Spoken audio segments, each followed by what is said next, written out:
السلام علیکم ورحمۃ اللہ وبرکاتہ۔ الحمد للہ رب العالمین والعاقبۃ للمتقین والصلاة والسلام علی رسولہ النبی الکریم۔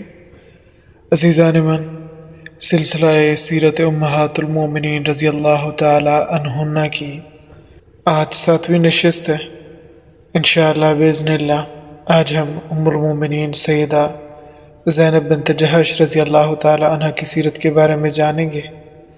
آپ کا پیدائشی نام برہ تھا، جسے آپ علیہ السلام نے بعد میں تبدیل فرما کر زینب رکھ دیا۔ آپ رضی اللہ تعالی عنہ کا والد کی طرف سے سلسلہ نسب زینب بنت جہش بن رباب بن یعمر بن صبرہ بن مرہ بن کثیر بن غنم بن دودان بن سعد بن خزیمہ، جبکہ والدہ کی جانب سے آپ کا سلسلہ نسب زینب بنت امیمہ بن عبد المطلب بن ہاشم ہے۔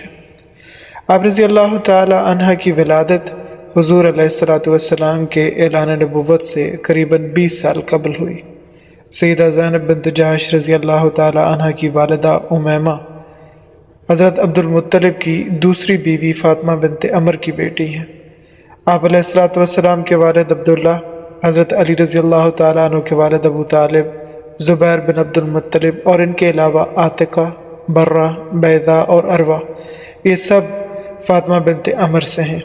آپ رضی اللہ تعالیٰ عنہ کی 2 بیوہ بھابیاں سیدہ ام حبیبہ بنت ابی سفیان رضی اللہ تعالیٰ عنہما زوجہ عبید اللہ بن جہش اور زینب بنت خزیمہ رضی اللہ تعالیٰ عنہ زوجہ عبداللہ بن جہش ازواج مطہرات میں شامل تھیں۔ آپ رضی اللہ تعالی عنہ ابتدائی طور پر اسلام قبول کرنے والوں میں سے ہیں۔ رسول اللہ صلی اللہ تعالی علیہ وآلہ وسلم کے آزاد کردہ سیدنا زید بن حارثہ رضی اللہ تعالی عنہ کے نکاح میں حضرت ام ایمن رضی اللہ تعالی عنہ موجود تھیں، جبکہ آپ علیہ السلام نے حضرت زید رضی اللہ تعالی عنہ کا دوسرا نکاح حضرت زینب بنت جہش رضی اللہ تعالی عنہ سے کرنا چاہا اور ان کے گھر پیغام بھیج دیا۔ پیغام ملنے کے بعد حضرت زینب رضی اللہ تعالی عنہ اور ان کے بھائی عبد الرحمن بن جہش نے اس کو خاندانی فوقیت کے پیش نظر اور اس وقت کے حالات کے تناظر میں ناپسند سا خیال فرمایا کہ قریش کی ایک آزاد معزز خاتون کا نکاح ایک آزاد کردہ غلام سے ہو، چونکہ اس وقت کی معاشرتی روش ہی یہی تھی کہ 2 ایسے خاندان جن میں مالی خاندانی برتری و کمتری پائی جاتی ہو، نکاح کرنا معیوب سمجھا جاتا تھا۔ اسلام نے دنیا میں مساوات کی جو تعلیم رائج کی ہے اور خاندانی برتری و کمتری کی تفریق کو جس طریقے سے ختم کیا ہے، اس کی مثال کسی اور مذہب میں نہیں ملتی۔ اس کی کئی ایک مثالیں پیش کی جا سکتی ہیں، لیکن یہ واقعہ اپنی نوعیت کے لحاظ سے ان سب پر فوقیت رکھتا ہے۔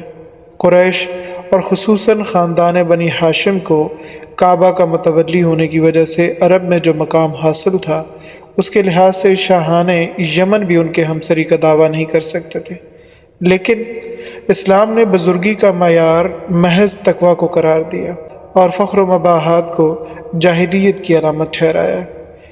اس اسلامی کسوٹی پر دیکھا جائے تو اگرچہ حضرت زید بن حارث رضی اللہ تعالی عنہ بظاہر غلام تھے، لیکن چونکہ وہ تقوی اور للہیت کے اعتبار سے ایک صالح مسلمان تھے، اسی لیے حضرت صلی اللہ تعالی علیہ وآلہ وسلم نے ان کی جانب سے پیغام نکاح حضرت زینب بنت جہش رضی اللہ تعالی عنہ کے گھر بھیجا۔ تاہم حضرت زینب رضی اللہ تعالی عنہ اور آپ کے گھر والے معاشرتی اعتبار سے اسے پسند نہیں فرما رہے تھے۔ عین اس وقت اللہ رب العالمین کی جانب سے سورہ احزاب کی آیت نمبر 36 نازل ہوتی ہے، اور جب اللہ اور اس کا رسول کسی بات کا حتمی فیصلہ فرما دیں تو نہ کسی مومن مرد کے لیے اور نہ کسی مومنہ عورت کے لیے یہ گنجائش ہے کہ وہ اپنے اختیارات کو باقی رکھیں، اور جس کسی نے اللہ اور اس کے رسول کی نافرمانی کی وہ کھلی گمراہی میں پڑ گیا۔ حضرت زینب بنت جہش رضی اللہ تعالی عنہ اور ان کے بھائی کو اس آیت کے نازل ہونے کی جب خبر ملی تو دونوں اس پر راضی ہو گئے کہ حضرت زید رضی اللہ تعالی عنہ سے نکاح ہو جائے۔ چنانچہ نبی کریم علیہ السلام نے حضرت زید رضی اللہ تعالی عنہ سے حضرت زینب رضی اللہ تعالی عنہ کا نکاح فرما دیا اور 10 دینار اور 60 درہم حق مہر بھی نبی علیہ الصلوۃ والسلام نے ہی حضرت زید کی طرف سے خود ادا فرمایا۔ چونکہ اس وقت حضرت زید رضی اللہ تعالیٰ عنہ آپ علیہ الصلوۃ والسلام کے گھر میں ایک فرد کی حیثیت سے رہتے تھے، لہٰذا شادی کے بعد ان کی الگ رہائش کے لیے رسول اللہ صلی اللہ تعالیٰ علیہ وآلہ وسلم نے علیحدہ مکان کا بھی انتظام فرمایا۔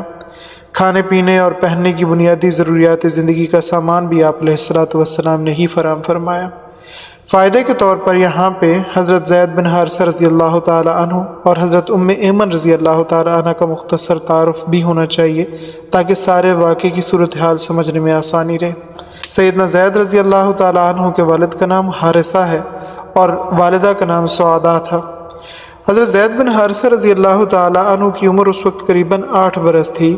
آپ اپنی والدہ کے ساتھ ننیال جا رہے تھے کہ راستے میں قبیلہ کین کے چند لٹیروں نے آپ رضی اللہ تعالیٰ عنہ کو آپ کی والدہ سے چھین لیا اور مکہ کے بازار اوقاز میں بیچ دیا۔ ام المومنین سیدہ خدیجہ الکبریٰ رضی اللہ تعالیٰ عنہ کے بھتیجے حکیم بن حزام رضی اللہ تعالیٰ عنہ نے زید رضی اللہ تعالیٰ عنہ کو 400 درہم میں خرید لیا اور اپنی پھوپھی سیدہ خدیجہ رضی اللہ تعالیٰ عنہ کے حوالے کر دیا۔ جب حضرت خدیجہ رضی اللہ تعالیٰ عنہ کا نکاح آپ علیہ الصلوۃ والسلام سے ہوا تو انہوں نے زید بن حارثہ رضی اللہ تعالیٰ عنہ کو تحفے کے طور پہ نبی علیہ الصلوۃ والسلام کی خدمت میں پیش کیا۔ آپ علیہ الصلوۃ والسلام نے زید کو آزاد فرما کر اپنا منہ مولا بیٹا بنا لیا۔ اب وہ زید بن محمد کے نام سے پکارے جانے لگے۔ حضرت زید بن حارثہ رضی اللہ تعالیٰ عنہ کو نبی کریم علیہ الصلوۃ والسلام کی صحبت میں اتنی شفقت اور محبت ملی کہ وہ گرویدہ ہی ہو گئے۔ آپ رضی اللہ تعالیٰ عنہ کے والد حارثہ اور چچا کو جب یہ معلوم ہوا کہ وہ تو مکہ مکرمہ میں ہے تو آپ رضی اللہ تعالیٰ عنہ کو لینے کے لیے آئے۔ آپ علیہ الصلوۃ والسلام نے حضرت زید کو اختیار دیا کہ اگر تو وہ جانا چاہیں تو چلے جائیں، لیکن اگر وہ رکنا چاہیں تو وہ بھیجنے پہ مجبور نہیں کریں گے۔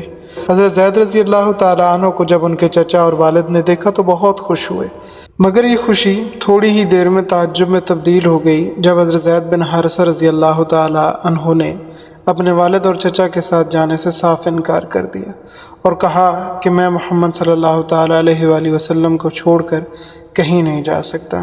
یہاں یہ بات بھی یاد رہے کہ اس وقت حضرت زید رضی اللہ تعالیٰ عنہ کی عمر 15 برس تھی اور ابھی نبی علیہ الصلوۃ والسلام نے اعلان نبوت نہیں فرمایا تھا۔ چنانچہ والد اور چچا واپس چلے گئے۔ آپ علیہ الصلوۃ والسلام نے حضرت زید رضی اللہ تعالیٰ عنہ کو غلامی سے آزاد فرما دیا۔ حضرت زید رضی اللہ تعالیٰ عنہ نے بچپن سے بلوغت میں قدم رکھا تو نبی کریم علیہ الصلوۃ والسلام نے ان کا نکاح اپنی باندی برکہ سے کر دیا، جن کی کنیت ام ایمن تھی۔ آپ کا نام برکہ اور کنیت ام ایمن ہے۔ سلسلہ نسب برکہ بنت ثعلبہ بن عروہ بن حسن بن مالک بن سلمہ بن عمر بن نعمان ہے۔ آپ رضی اللہ تعالی عنہ کا تعلق حبشہ سے تھا اور رسول اللہ صلی اللہ تعالی علیہ وآلہ وسلم کے والد محترم جناب عبداللہ کی کنیز تھی۔ حضرت عبداللہ کی وفات کے بعد رسول اللہ صلی اللہ تعالی علیہ وآلہ وسلم کی والدہ ماجدہ حضرت آمنہ سے منسلک ہو گئیں۔ جب ان کا بھی انتقال ہو گیا تو رسول اللہ صلی اللہ تعالی علیہ وآلہ وسلم کی خدمت میں رہنے لگیں۔ چونکہ ام ایمن رضی اللہ تعالی عنہ آپ علیہ الصلوۃ والسلام کے والد اور والدہ کی کنیز تھیں۔ مزید یہ کہ انہوں نے آپ علیہ الصلوۃ والسلام کی ولادت کو بھی اپنے سامنے دیکھا، اسی لیے انہیں آپ علیہ الصلوۃ والسلام کی ابتدائی تربیت اور پرورش کا بھی شرف حاصل تھا۔ سیدہ ام ایمن رضی اللہ تعالی عنہ نے ابتداءً نبی کریم علیہ الصلوۃ والسلام کی دعوت اسلام کو قبول فرمایا۔ قبول اسلام کے بعد انتہائی مشکلات اور مصائب سے دوچار بھی رہیں۔ آپ رضی اللہ تعالی عنہ نے حبشہ کی طرف ہجرت بھی فرمائی اور حبشہ سے واپس آئیں، اور جب مدینہ منورہ کی طرف ہجرت کا حکم ملا تو سیدہ ام ایمن رضی اللہ تعالی عنہ نے مدینہ منورہ کی طرف بھی ہجرت کی۔ سیدہ ام ایمن رضی اللہ تعالی عنہ نہایت دلیر اور شجاعت کی پیکر تھیں۔ آپ رضی اللہ تعالی عنہ نے غزوہ احد میں بھی شرکت کی اور بہادری کے جوہر دکھائے۔ مشکیزہ کندھوں پر اٹھا کر زخمیوں کو پانی پلاتی رہیں، مرہم پٹی کرتی رہیں۔ غزوہ احد میں ایک وقت ایسا بھی آیا تھا کہ مسلمانوں پر جب آثار ہزیمت نمودار ہونا شروع ہوئے اور میدان جنگ سے ان کے پاؤں اکھڑنے لگے، تب ام ایمن رضی اللہ تعالی عنہ نے مسلمانوں کو اسلامی غیرت اور رسول اللہ صلی اللہ تعالی علیہ وآلہ وسلم کی جان کی اہمیت اور اس کی حفاظت کا واسطہ دے کر کہا کہ موت سے بھاگ کر کدھر جا رہے ہو؟ کیا موت میدان جنگ سے باہر نہیں آئے گی؟ میدان جنگ سے باہر کی موت بزدلی کی موت ہے، اور میدان جنگ کی موت شہادت اور عزت کی موت ہے۔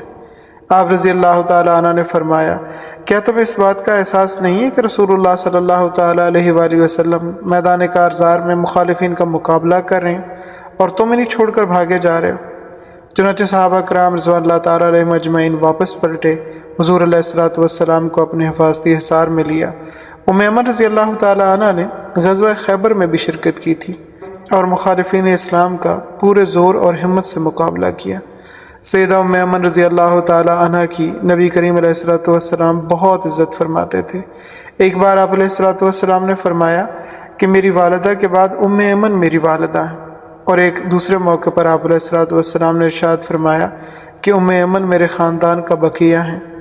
سیدہ ام ایمن رضی اللہ تعالیٰ عنہ کا پہلا نکاح عبید بن زید رضی اللہ تعالیٰ عنہ سے ہوا، جو حارث بن خزرج کے خاندان سے تعلق رکھتے تھے۔ عبید بن زید رضی اللہ تعالیٰ عنہ نعمت اسلام سے مالا مال ہوئے اور جنگ حنین میں شہید ہوئے۔ ان کی شہادت کے بعد زید بن حارثہ رضی اللہ تعالیٰ عنہ کے عقد میں آئیں۔ حضرت ام ایمن رضی اللہ تعالیٰ عنہ سے حضرت زید رضی اللہ تعالیٰ عنہ کے بیٹے پیدا ہوئے، جن کا نام اسامہ رکھا گیا، جو اسامہ بن زید رضی اللہ تعالیٰ عنہ کے نام سے مشہور ہیں۔ سیدہ زینب بنت جحش رضی اللہ تعالیٰ عنہ نکاح کے بعد تقریباً 1 سال تک حضرت زید رضی اللہ تعالیٰ عنہ کے ساتھ رہیں۔ چونکہ اللہ کریم آپ علیہ الصلوۃ والسلام کے لیے سیدہ زینب بنت جحش رضی اللہ تعالیٰ عنہ کے انتخاب کا فیصلہ فرما چکے تھے، مزید یہ کہ رسول اللہ صلی اللہ تعالیٰ علیہ وآلہ وسلم کے حضرت زینب رضی اللہ تعالیٰ عنہ سے نکاح کے فوائد اور مضمرات اور بھی کئی حکمتیں پوشیدہ تھیں، اسی لیے تکوینی طور پر ایسے واقعات صادر ہونا شروع ہوئے جو دونوں کی جدائی کا سبب بنتے ہیں، لیکن خدائی حکمتوں پر نظر رکھنے والوں کو اس میں بھلائی ہی نظر آتی ہے۔ ہوا یوں کہ نکاح کے بعد حضرت زید رضی اللہ تعالیٰ عنہ کے ساتھ حضرت زینب رضی اللہ تعالیٰ عنہ کا مزاج روکھا روکھا رہا، اور پھر کچھ عرصے کے بعد اس روکھے پن میں مزید شدت آئی تو سیدہ زینب رضی اللہ تعالیٰ عنہ کا رویہ ترش ہو گیا۔ حضرت زید رضی اللہ تعالیٰ عنہ کا مزاج مبارک چونکہ حلم و حوصلے والا تھا، اس لیے وہ ہمیشہ برداشت فرماتے۔ آپ رضی اللہ تعالیٰ عنہ کو بحیثیت شوہر ہونے کی یہ شکایت تھی کہ ان کی اہلیہ کے دل سے احساس برتری مٹ نہیں سکا۔ چنانچہ ایک دفعہ حضرت زید رضی اللہ تعالیٰ عنہ نے نبی کریم علیہ الصلوۃ والسلام کے پاس جا کر اس ساری صورتحال سے آگاہ کیا اور بطور مشورہ پوچھا، یا رسول اللہ صلی اللہ تعالیٰ علیہ وآلہ وسلم، کیا میں زینب کو طلاق دے دوں؟ رسول اللہ صلی اللہ تعالیٰ علیہ وآلہ وسلم کو اگرچہ اللہ تعالیٰ کی طرف سے یہ معلوم ہو چکا تھا کہ سیدہ زینب رضی اللہ تعالیٰ عنہ آپ کی زوجیت میں آئیں گی، لیکن ان سے نکاح کرنے کی ابھی تک واضح طور پر وحی نازل نہیں ہوئی تھی، اسی لیے آپ علیہ الصلوۃ والسلام نے حضرت زید رضی اللہ تعالیٰ عنہ کو وہی مشورہ دیا جو ایسے حالات میں زوجین کو دیا جاتا ہے۔ آپ علیہ الصلوۃ والسلام نے فرمایا کہ اپنی بیوی کو اپنے نکاح میں ہی رہنے دو اور اللہ تعالیٰ سے ڈرو۔ آپ علیہ الصلوۃ والسلام نے حضرت زید رضی اللہ تعالیٰ عنہ سے اس بات کا اظہار نہیں فرمایا کہ اللہ تعالیٰ نے یہ فیصلہ فرما رکھا ہے کہ زید تم اپنی بیوی کو طلاق دو گے اور اس کے بعد بحکم الہی وہ میری زوجیت میں آئیں گی۔ اس بات کا تذکرہ سورہ احزاب کی آیت نمبر 37 میں موجود ہے، تخفی فی نفسک، کہ آپ علیہ الصلوۃ والسلام اپنے دل میں یہ بات چھپائے ہوئے تھے، یعنی آپ نے اسے ظاہر نہیں کیا۔ جیسا کاتب تقدیر نے لکھا ہوا تھا ویسا ہی ہوا۔ حضرت زید اور سیدہ زینب رضی اللہ تعالیٰ عنہ کے 1 سالہ ازدواجی سفر کا اختتام ہوا۔ 5 ہجری میں حضرت زید رضی اللہ تعالیٰ عنہ نے حضرت زینب بنت جحش رضی اللہ تعالیٰ عنہ کو طلاق دے دی۔ 5 ہجری ذیقعد کا مہینہ تھا۔ سیدہ زینب رضی اللہ تعالیٰ عنہ کی عمر 38 برس ہو چکی تھی۔ طلاق کے بعد ایام عدت پورے ہوئے تو آپ علیہ الصلوۃ والسلام نے حضرت زید بن حارثہ رضی اللہ تعالیٰ عنہ کو بلایا اور فرمایا، زید آپ جاؤ اور زینب کو میری طرف سے پیغام نکاح دے دو۔ چنانچہ حضرت زید رضی اللہ تعالیٰ عنہ نے فوراً حضرت زینب رضی اللہ تعالیٰ عنہ کے مکان کی طرف سفر شروع کیا۔ ابھی پردے کے احکامات نازل نہیں ہوئے تھے۔ آپ خود فرماتے ہیں کہ جب میں سیدہ زینب رضی اللہ تعالیٰ عنہ کے گھر پہنچا تو وہ میری نگاہ میں نہایت قابل عزت و احترام تھی کہ میں ان کی طرف نظر نہ اٹھا سکا، یہاں تک کہ ادب و احترام کی وجہ سے میں نے ان کی طرف پشت کر لی اور کھڑا ہو گیا اور کہا کہ آپ کے لیے بہت بڑی خوشخبری لایا ہوں۔ رسول اللہ صلی اللہ تعالیٰ علیہ وآلہ وسلم نے آپ کے پاس اپنے نکاح کا پیغام بھیجا ہے۔ سیدہ زینب رضی اللہ تعالیٰ عنہ نے فرمایا میں اس بات کا فوری کوئی جواب نہیں دے سکتی یہاں تک کہ میں اپنے رب سے اس بارے میں مشورہ نہ کر لوں۔ پھر اٹھ کر نماز پڑھی یعنی استخارہ کیا۔ ادھر دوسری جانب آپ علیہ الصلوۃ والسلام پر وحی اترنا شروع ہوئی۔ آپ علیہ الصلوۃ والسلام فرمانے لگے کون ہے جو زینب کو یہ خوشخبری سنائے کہ اللہ تعالیٰ نے میرا نکاح ان سے کر دیا۔ اس کے بعد آپ علیہ الصلوۃ والسلام نے سورہ احزاب کی آیت تلاوت فرمائی کہ جب زید نے اپنی بیوی سے تعلق ختم کر لیا تو ہم نے یعنی اللہ نے اس سے آپ کا نکاح کرا دیا تاکہ مسلمانوں کے لیے اپنے منہ بولے بیٹوں کی بیویوں سے نکاح کرنے میں اس وقت کوئی تنگی نہ رہے جب انہوں نے اپنی بیویوں سے تعلق ختم کر لیا ہو، اور اللہ نے جو حکم دیا ہے اس پر تو عمل ہو کر ہی رہنا تھا۔ حضرت سلمہ رضی اللہ تعالی عنہ آپ علیہ الصلوۃ والسلام کی خادمہ موجود تھیں۔ انہوں نے سنا تو وہ خوشخبری سنانے کے لیے حضرت زینب رضی اللہ تعالیٰ عنہ کے گھر تشریف لے گئیں اور فرمایا زینب آپ کو بہت مبارک ہو، اللہ تعالیٰ نے آپ کا نکاح اپنے پیارے رسول صلی اللہ تعالیٰ علیہ وآلہ وسلم کے ساتھ آسمانوں پر کر دیا۔ آپ رضی اللہ تعالیٰ عنہ نے جب یہ عظیم ترین خوشخبری سنی تو آپ رضی اللہ تعالیٰ عنہ نے اپنے زیور اتار کر حضرت سلمہ رضی اللہ تعالیٰ عنہ کو ہدیے کے طور پر دے دیے۔ اللہ تعالیٰ کا شکر ادا کیا، نظر مانی کہ میں 2 ماہ روزہ رکھوں گی۔ اس کے بعد نبی کریم علیہ الصلوۃ والسلام آپ رضی اللہ تعالیٰ عنہ کے گھر آئے اور 400 درہم حق مہر ادا کیا۔ نکاح کے دوسرے دن ہی آپ علیہ الصلوۃ والسلام نے ولیمے کی دعوت رکھی، ایک بکری ذبح فرما کر ولیمہ کیا۔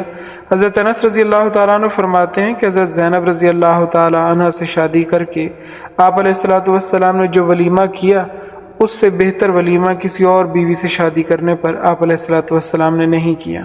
چنانچہ آپ علیہ الصلوۃ والسلام نے بکری ذبح فرمائی، اور انس رضی اللہ تعالیٰ عنہ کی والدہ حضرت ام سلیم رضی اللہ تعالیٰ عنہ نے بھی اس موقع پر آپ علیہ الصلوۃ والسلام کی خدمت میں حریرہ جو عربوں کی مشہور سوغات ہے وہ بنا کر ایک برتن میں بھیج دیا۔ قریباً 300 افراد نے خوب سیر ہو کر کھانا کھایا۔ آپ علیہ الصلوۃ والسلام نے حضرت انس رضی اللہ تعالیٰ عنہ سے فرمایا کہ جاؤ فلاں فلاں اور فلاں کو دعوت دے دو ولیمے کے لیے، اور بھی جو ملے اسے بلا لاؤ۔ حضرت انس رضی اللہ تعالیٰ عنہ فرماتے ہیں کہ میں نے بہت سے لوگوں کو رسول اللہ صلی اللہ تعالیٰ علیہ وآلہ وسلم کے ولیمے میں آنے کی دعوت دی۔ کچھ دیر بعد آپ علیہ الصلوۃ والسلام کا گھر لوگوں سے بھر گیا۔ آپ علیہ الصلوۃ والسلام نے ان لوگوں سے فرمایا کہ 10-10 کا حلقہ بنا لو اور ہر شخص اپنی طرف سے کھائے۔ حضرت انس رضی اللہ تعالیٰ عنہ فرماتے ہیں کہ نبی علیہ الصلوۃ والسلام نے اپنا مبارک ہاتھ اس کھانے میں رکھا اور برکت کی دعا فرمائی۔ اس کے بعد اتنی برکت ہوئی کہ سب لوگوں نے خوب سیر ہو کر کھانا کھا لیا، تب بھی ختم نہ ہوا۔ جب سب کھا چکے تو آپ علیہ الصلوۃ والسلام نے فرمایا انس اس کھانے کو اٹھا لو۔ حضرت انس رضی اللہ تعالیٰ عنہ فرماتے ہیں کہ جب میں نے اسے اٹھایا تو میرے لیے یہ فیصلہ کرنا مشکل ہو گیا کہ جب یہ کھانا میں نے لوگوں کے سامنے رکھا تھا اس وقت زیادہ تھا یا اب زیادہ ہے جب میں اسے اٹھا رہا ہوں۔ اس میں اللہ تعالیٰ نے اتنی برکت دی کہ سینکڑوں لوگ کھانا کھانے کے بعد بھی وہ کھانا ختم نہیں ہوا، بلکہ ایسے معلوم ہوتا تھا جیسے پہلے سے زیادہ ہو چکا ہے۔